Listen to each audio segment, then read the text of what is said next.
Sam, I spent my whole open on how this is probably one of the most intriguing and exciting spring training games you're going to see because of who's pitching today. Not just Walker Buehler, but the competition. What's been the vibe around camp about some of these guys getting to go? And, what do you expect out of some competition out there today? Yeah, I think it's one of the more intriguing games we've had so far for the reasons you just mentioned. Walker Buehler, obviously his first Cactus League game today. Nice opportunity for him and also for the guys who follow in JP Sears and Triston McKenzie, guys that are obviously fighting for a rotation spot. And in Buehler's case in particular, I think it's going to be really interesting against a good lineup in Seattle. No Cal Raleigh, no Julio Rodriguez, but obviously they've got talented guys. And coming off that outing over the weekend against the NC Dinos from the KBO, one where the reports were really positive as far as his velocity and how it went, and this continuing process with Walker Buehler in trying to figure out sort of the quote-unquote new version of himself, as he works with Ruben Niebla and this pitching group. I think it's a big day for him and certainly a big day for the other guys as well, as we, I think, come down the home stretch here. 2.5 weeks left. We're getting towards that final third of spring training, and it does feel like out of the last handful of days, one of the more notable games we've had because of who is pitching. The Walker Buehler story is very interesting. Tom Krasovic had a really good column on Walker Buehler a couple of days ago and talking about how he was expected to get drafted by the Padres out of high school. He was waiting for his name to get called. They started Walker, and then it was Weichel and not Buehler. And he was so upset, he immediately went in the other room at his draft party and called Vanderbilt and said, "I'm coming to college." And then he goes out there and dominates for the Dodgers. He posts a 1.61 career ERA against the Padres. And now, kind of full circle moment, a guy that was supposed to be a Padre to an extent, ends up going to the Dodgers, torments the Padres for his almost entire career, now has a chance to really save the rotation and be a big impact this year. I think that makes that storyline to this particular case even more intriguing going into today.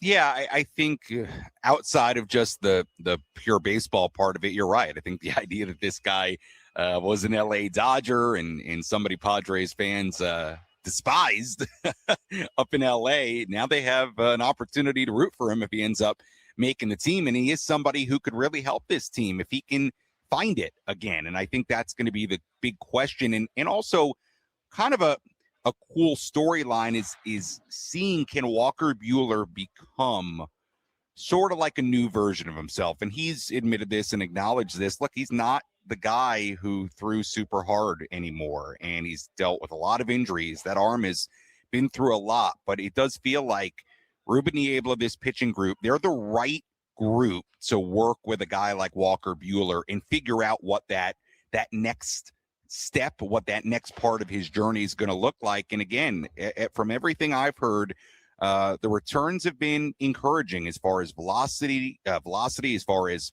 what he's using pitch-wise, his mix. So today is another interesting step in that potential journey for Walker Buehler towards a spot on the opening day roster. We'll see. These things kind of tend to find a way to play themselves out because you got a lot of options that don't have options, if you will. And we've talked about this a lot already, but you got the Griffin Canning situation. You got Walker Buehler. Randy Vásquez just looks really good. He looked great again yesterday. Excellent. His velo's going up high.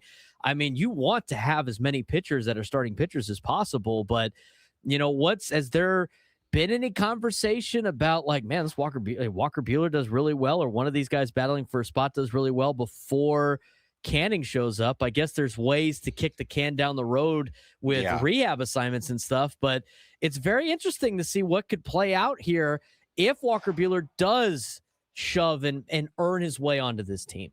Well, it's a good problem to have. And I was having this conversation with somebody the other day. Look, we make a really big deal out of the opening day roster and who's in the rotation when the season begins. But the reality is, and Braden, I think you've made this point on your show before, the reality is, your quote unquote number 5 starter, typically for a lot of teams, that's made out of, excuse me, sorry, it's a little bit of my lunch salad.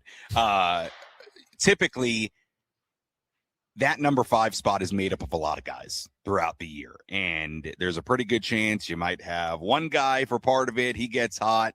another guy for part of it. We'll see. I think ideally, if a guy like Walker Buehler makes the team, hopefully he's great all year, and hopefully somebody can grab that and that fifth spot and hold it down, and you have depth beyond that. So we'll see. You're right. Guys like Matt Waldron, who, by the way, was on the bullpen mound today through a very normal-looking bullpen. So I will tell you that the idea that Matt's going to start on the IL doesn't look that way to me, considering he's already throwing bullpens. Now, I'm not sure when he's going to get back into facing hitters, get back into a Cactus League game, but he's already throwing again. So, look, that's kind of a prime example of a guy who's out of options, right? And if you don't give him a spot and he's not on the IL to start the year, then you're going to have to put him on waivers and you see what happens from there. So you're right. Walker Buehler forcing them to put him on the roster would definitely create an interesting scenario for some others, but I ultimately think it's a good problem to have if you feel like Walker is somebody that can help you. Starting pitching also had a nice little boost yesterday, too. You got to see Joe Musgrove back. His overall stat line was okay. It wasn't necessarily crazy. We went over the numbers.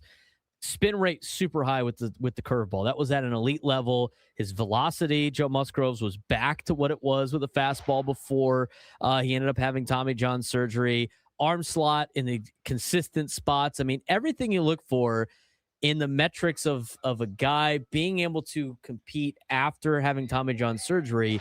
You got to like the way that Joe Musgrove pitched yesterday and the way that he felt. From anybody that missed it earlier in your interview with Joe Musgrove, how did he feel after yesterday's outing? Yeah, I think he felt good, and that's the most important thing. I really would not focus on the results and the up and down nature of those 3 innings. The fact that he got out there, had 3 up downs, and seemingly felt good and healthy afterwards, that's the main thing for him right now. I thought it was interesting after he pitched and he spoke with myself and some other media members beyond the right field gate. Look, I think for Joe, this is going to continue to be a process. I mean, he said a couple of really interesting things yesterday. Number one, he said, look, I understand that most guys, not most guys, but some guys, they say they don't feel totally back and totally right until 2 years after the surgery. And obviously he's not there yet and wouldn't be there until the end of the season. And he also said, because he was asked, well, what are your expectations for yourself this season? Because I think there's kind of like when guys come back from Tommy John, there's a wide range of kind of first years back. Some guys come back and they're amazing. Some guys, it can be slower, right? And they can admit that it can be slower coming back and you're not really all the way back for a while. And his answer was, well, I have desires, but I haven't really put expectations on myself. He desires a lot of things. He wants to stay healthy first and foremost. Obviously, he wants to be effective and good and do everything he can to the best of his ability. And with Joe, you're going to get somebody that's going to go out there and give it his all. I mean, that goes without saying for him. But I do think it's very clear when he speaks that he understands this is a process. Like, yeah, he may not this season at least feel like he's back to pre-injury Joe Musgrove. Now, he said, I'm going to go out there and compete and give it my all, and you would expect nothing less from Joe. But I do think it's something to just acknowledge as we get towards the season and Joe gets towards making his return in the regular season. This is still a process for him. So, we'll see how it, shakes out and how it transpires over the course of the year. But it was interesting to hear him kind of reflect on that yesterday. And I think this is going to be kind of like a start by start thing of how he looks and the stuff and how he's feeling. And as long as he continues to progress and come out healthy, I think that's really what you're looking for right now. And hopefully he's as close to pre-injury Joe Musgrove as he can possibly be. We're talking with Sam Levitt. He's live in Peoria, Arizona. Give us the couple weekly updates for you on the Padres, and the game has officially started as the Padres and Mariners get underway. Padres are the road team here in Peoria today, so Walker Buehler has not towed the rubber yet, and we'll be giving you updates on that throughout the show. Young players are forcing the conversation a little bit. We saw it yesterday. All young players in the lineup. Got to see a lot of depth pieces potentially. Yesterday was quite the ball game. Yeah, as Chris Ello put it yesterday when I was driving home. To look at the roster, I'll tell you that 0 are probably making the team out of the gates. That's the expectation. But Samad Taylor's doing pretty well this year. He's doing a nice job. Romeo Sanabria is doing a really good job. Ethan Salas is coming back from injury. Cool that he got to catch Joe Musgrove yesterday as well. Just some of the players that played yesterday. But overall, Sam, you got to see a lot of these young guys. And whether it's playing for the Padres or for somebody else or depth pieces, there's a lot of young players that have been given an opportunity that are really forcing a conversation right now in spring. Yeah, I think Sanabria is a great example. I mean, this is a guy who is a homegrown guy drafted by the Padres, finished last year at AA, hit some home runs, plays a good first base, played in a big ballpark in San Antonio last year. So I think he hit 16 home runs last season, and I think he spent the whole year at AA without looking at his baseball reference page. I haven't looked in a couple of weeks, but I believe that 16 all at AA. It's a good example of like this time of year, Sanabria is not going to be somebody that's making the team and getting on a 40-man roster out of spring. However, you watch what he does, and it's been against, sort of the late game guys, but that's the opportunity he's getting. But it is like somebody that gets on your radar this time of year, and you say, you know what? That guy has a nice swing, and he goes the other way well, and he's big, and he has power, and I think he's somebody you should keep an eye on at AA and wherever he finishes this season, because who knows, you might come back next spring and that guy had a great 2026 in the minor leagues, and you come back next spring and that guy is really competing for a spot and really could play a role in 2027. Again, I wouldn't expect he's going to be up in 2026, but if he continues his trajectory, I think 2027 could be a year for a guy like Sanabria. He's already at AA. So, that's a good example of a young guy who's playing well, turning some heads. Obviously, Samad Taylor's a little bit older, but he's also done a nice job. And look, we're going to find out as we come down the home stretch of spring training if a guy like a Samad Taylor can come in and steal a spot as far as 40-man and a bench spot. So we'll see. But you're right. Guys are getting opportunities with some of those guys leaving for the WBC, and guys like Sanabria and Taylor and Jace Bowen and some others, they're doing a nice job taking advantage for sure. We had some news, obviously, earlier this week. Alex Verdugo is part of the Padres organization. Now, as reported, he signed a minor league deal. He's in minor league camp. At this point in spring training signing, I mean, it doesn't sound like he had really any major league opportunities out there, but not a bad chance to take if you're the San Diego Padres to, again, fill some depth. He's different than a lot of the other guys that they brought in that can theoretically opt out and try to go somewhere else. It doesn't seem like there's a lot of suitors for Alex Verdugo. Have you been able to watch him at all? I know you're very busy out there. Have you been able to talk with the organization? I mean, what's the Alex Verdugo update? You can get a lot of people, because we've had a lot of people ask about it, and I continue to say minor league contract, minor league camp. What's been the outlook so far for Alex Verdugo? Yeah, I have not talked to him. I've watched him. I saw him take some live ABs on the backfield. Was it yesterday or the day before? And look, from what I understand, the fact that he's on a minor league deal and in minor league camp, I mean, I would expect that he's going to be, probably in the minor leagues to start the year. Now, is he somebody who can get Cactus League at bats? Yes. Is he somebody who you could bring up at some point? Yeah. And look, when you have as much major league experience as he has, even though the last couple of seasons haven't been particularly pretty, but when you have that kind of experience, do I think it's out of the realm of possibility that he comes up at some point in the year if they need him, if they need an outfielder, a left-handed hitter, or whatever it might be? Yeah, it would seem very, very possible. So, look, he's on a minor league deal. He's in minor league camp. We'll see where it goes from there. He's just the guy who happens to have a lot of major league experience in minor league camp. So I don't have a ton on it beyond that. I've seen him a little bit. I haven't talked to him yet. I will at some point, and we'll go from there. But for right now, he's on the backfields working with other minor leaguers.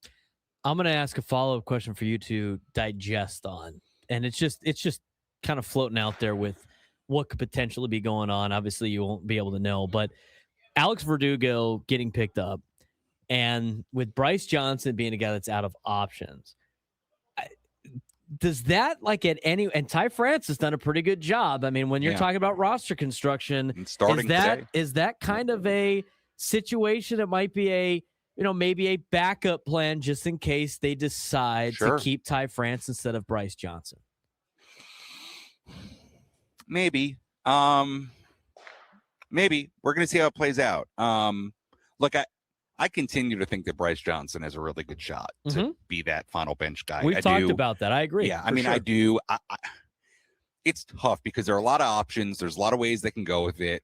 They're not committing to anything. I mean, Craig was asked today about, like, is it important to have a guy who can pinch run on your bench? And obviously Bryce Johnson is, like, definitely that guy that you could say late in the game, at first base, 9th inning, tie game, nobody out, you're sticking him at first base and putting him on to pinch run for whomever, right? We'll see. I would think if having some outfield depth and having a pinch run type is important to the Padres on their roster, it's very difficult to me to for me to see a scenario where Bryce isn't on this team, because there's kind of one guy that provides that right now as out of those options. On the 40-man, look, if you want to go and take Samad Sailor, sure. But, again, that requires a move, and that would also require you not putting Bryce Johnson on this roster. And I also, would mention, and we've talked about it before, he hit a little bit last year. It's not like he's hitting a $150 and he's just good for running. That's part of it. So, on one hand, we talk about this competition for the final bench spot or two. And again, it kind of depends if you want to put Song as a lock or not. And by the way, he's kind of interesting today because he's playing shortstop, which is a place that he has not played. So that's kind of a new wrinkle for him, putting him at shortstop today in the Cactus League game.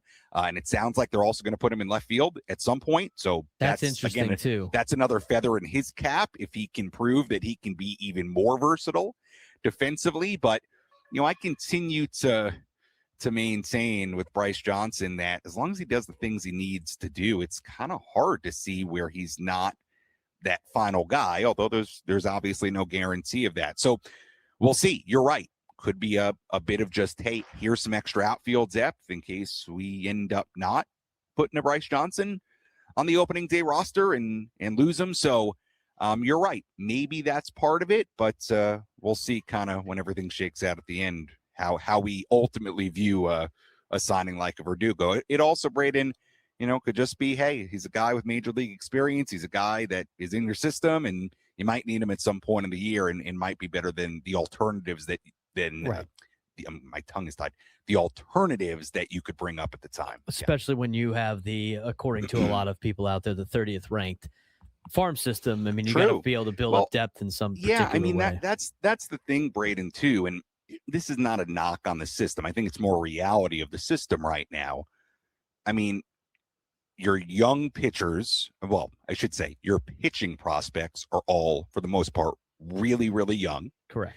And from a position player standpoint, as far as guys that if a guy got injured in the first week of the season, like you could go, okay, we have this big prospect, this guy who's been at AA, AAA, ready to come up and help us. Doesn't really exist. You don't really have not in the traditional sense. So you need some options down there, which I would imagine is part of it. Look, that's kind of the minor league world the Padres have right now. The reality is when they need somebody, it's not going to be some homegrown prospect coming up for the first time that you feel like could stick around for 10 years. It's just not that reality right now. So, maybe that is part of the thinking behind a guy like Verdugo and some of these other names that are here, that it provides you. You got to, if you don't have that depth in a homegrown sense, you got to go find it because you're going to need it at some point during the season.